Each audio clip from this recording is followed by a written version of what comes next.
नमस्कार, सूर्य बिहार देख रहे हैं आप और आपके साथ मैं हूं विकास कुमार। देखिए 17 से लोकसभा में नेता प्रतिपक्ष राहुल गांधी और बिहार में नेता प्रतिपक्ष तेजस्वी यादव के नेतृत्व में जो है वोट अधिकार यात्रा शुरू होने वाली है। लेकिन उससे पहले ही आपको बता दें कि राजद की तरफ से एक बड़ा प्रेस कॉन्फ्रेंस किया गया है और यह बताया गया है कि वोट चोरी करने की साजिश चल रही है, यानी साफ तौर पर वोट चोरी का आरोप लगाया गया है। आपको बता दें कि राजद के जो मुख्य प्रवक्ता शक्ति सिंह यादव हैं, उन्होंने प्रेस कॉन्फ्रेंस की और एग्जाम्पल देते हुए बताया कि अगर वोट चोरी नहीं होती तो हम भी विधायक होते और हमारा 5 साल बर्बाद नहीं होता। जो 12 वोट से हमें हराया गया, अगर ईवीएम जो है सुप्रीम कोर्ट जाता तो हम भी चुनाव जीत जाते। वो एक सरपंच का उदाहरण भी दे रहे थे और बता रहे थे कि किस तरह से वोट चोरी की जो है वो साजिश चल रही है और जो आधार को मान्यता दी जा रही है उसमें भी कहीं ना कहीं हेरा फेरी के संकेत जो है, हेरा फेरी के मंशा जो है वो दिख रहे हैं और मोबाइल वोटर जो हैं वो खतरा बन सकते हैं। क्या कुछ शक्ति सिंह यादव ने कहा है, वीडियो के साथ आपको छोड़े जाते हैं। और उसी धरती से अपने वोट की डकैती की शुरुआत करने का मंशा बनाया, क्योंकि बिहार में कभी अब भारतीय जनता पार्टी ने अपने बलबूते सत्ता प्राप्त नहीं की। विश्व की बड़ी पार्टी कहती है, लेकिन जनता दल यूं जो दूसरे नंबर की पार्टी है, जो अचेत होने के बाद मुख्यमंत्री जिनका हम आदर भी करते हैं, अचेत है बिहार के मुख्यमंत्री, उसके पीछे चरण बंदरा कर करके अपने राजनीतिक हित को साधता है। भारतीय जनता पार्टी हम समझ सकते हैं कि भाजपा किस विचारधारा की पार्टी है, उसकी ताकत क्या है।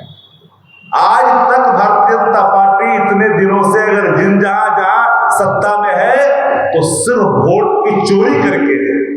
उसके पास अपना कोई वोट नहीं है। जिस तरह से संस्थानों को दुरुपयोग किया है सीबीआई, ईडी और आईटी का इस देश में, अब चुनाव आयोग का भी इस्तेमाल चुनाव जीतने के लिए भारतीय जनता पार्टी करना चाहती है। इसलिए साथियों, हम आपको आज कहा कि 16 दिन की यात्रा नेता प्रतिपक्ष तेजस्वी जी का होने जा रहा है। सासाराम से शुरुआत होगी।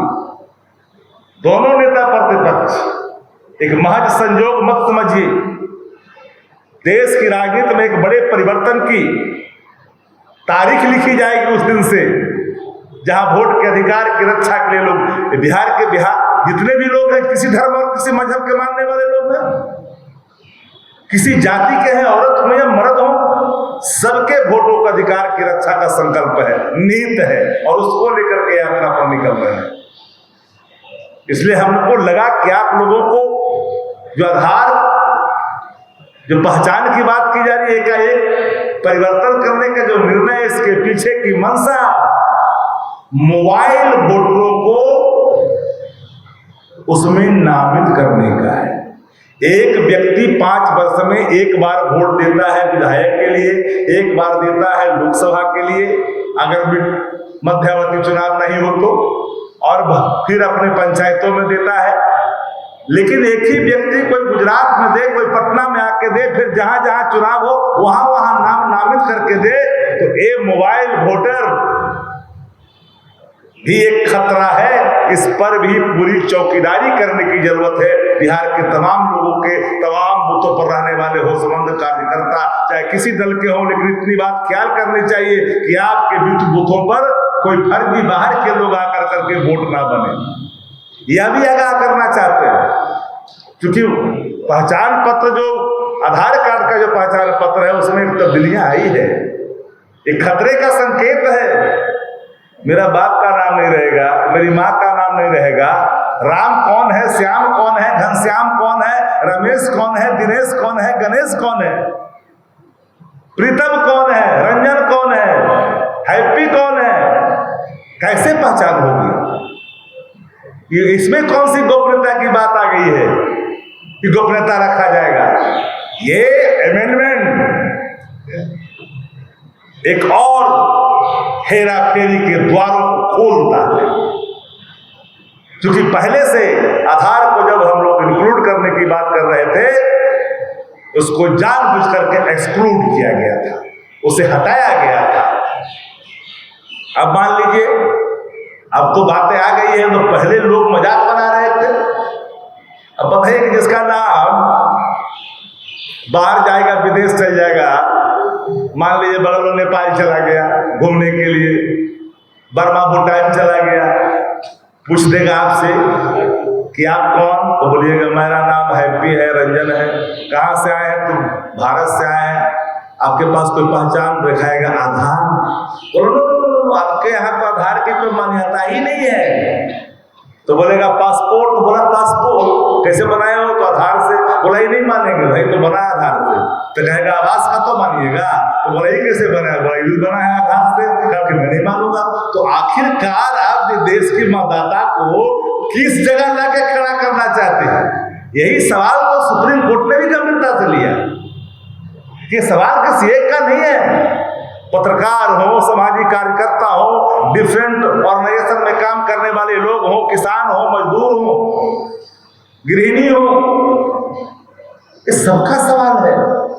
कहा कि अगर चैन से इस देश में सोना चाहते हैं, खाना चाहते हैं, मनपसंद का रहना चाहते हैं, नींद लेना चाहते हैं, तो वोट के अधिकार को आपको संरक्षित रखना पड़ेगा और वोट के लुटेरों से सावधान रहना पड़ेगा। इसलिए हमने एक प्रसंग को जोड़ा, पानीपत वाली, कि किस तरह से सरपंच को हराया और उच्चतम न्यायालय से न्याय मिला।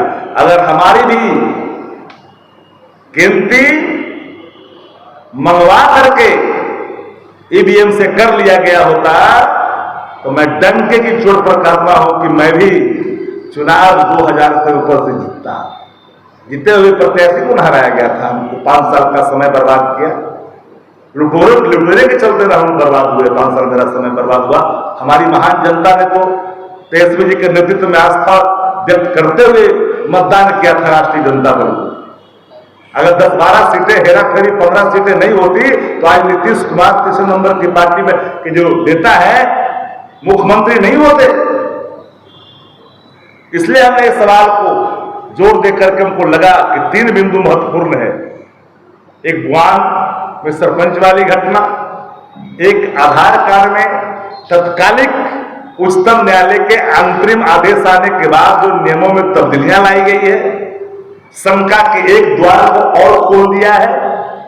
तीसरा जो कल से होने वाली यात्रा है दोनों नेता प्रतिपक्षों का, आदरणीय तेजस्वी प्रसाद यादव जी और राहुल गांधी जी का, 16 दिन की यात्रा है, लंबी यात्रा है। इन सभी बिंदुओं पर आपको हमें लगा कि बात रखनी चाहिए, इसलिए हमें सवाल आपके सामने रखा है। अगर कोई आपके सवालात हैं तो निश्चित तौर पर उसके जवाब दिए जाएंगे।